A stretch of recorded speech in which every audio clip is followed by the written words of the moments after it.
Sadhanashri plotting and construction Buldhana शहरात plots, layout, घर, row house, flat आणि कॉम्प्लेक्स विक्रीसाठी उपलब्ध आहेत. बुकिंग सुरू आहेत. पोदार लेआउट, साधनाश्री नगर, खोंडेवाडी, जांभरुण लेआउट, श्री रामलल्ला नगर इथे बुकिंग सुरू आहेत. ऑफिस पत्ता आहे डॉक्टर लद्दड हॉस्पिटल जवळ, पार्लेवार बिल्डिंग समोर, बुलढाणा. आणि संपर्क श्री गणेश सिंग जाधव सर सातगावकर, कार्यकारी संचालक. Phone number 7385 46 66 66.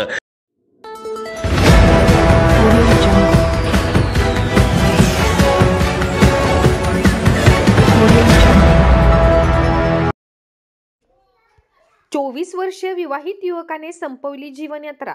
मोताळा तालुक्यातील कुऱ्हा गोतमारा येथे उघडकीस आली घटना. मोताळा तालुक्यातील कुऱ्हा गोतमारा येथील एका 24 वर्षीय विवाहित युवकाने गळफास घेऊन आत्महत्या केल्याची घटना आज उघडकीस आली आहे. गजानन पांडुरंग तायडे महाराज असे मृतक युवकाचे नाव असून त्याने आपल्या शेतात एका झाडाला गळफास घेऊन आत्महत्या केल्याची बाब आज दुपारी उघडकीस आली आहे. गजाननच्या पश्चात आई, पत्नी व मुलगा असा आप्त परिवार असून त्याने आत्महत्या का केली याचे नेमके कारण अद्याप समोर आले नाही. त्याचा मृतदेह सायंकाळी बुलढाणा येथे पोस्टमार्टमसाठी पाठवण्यात आला आहे. मृतक गजानन हा शेतीसह मृदुंग वाजवण्याचे काम करीत होता.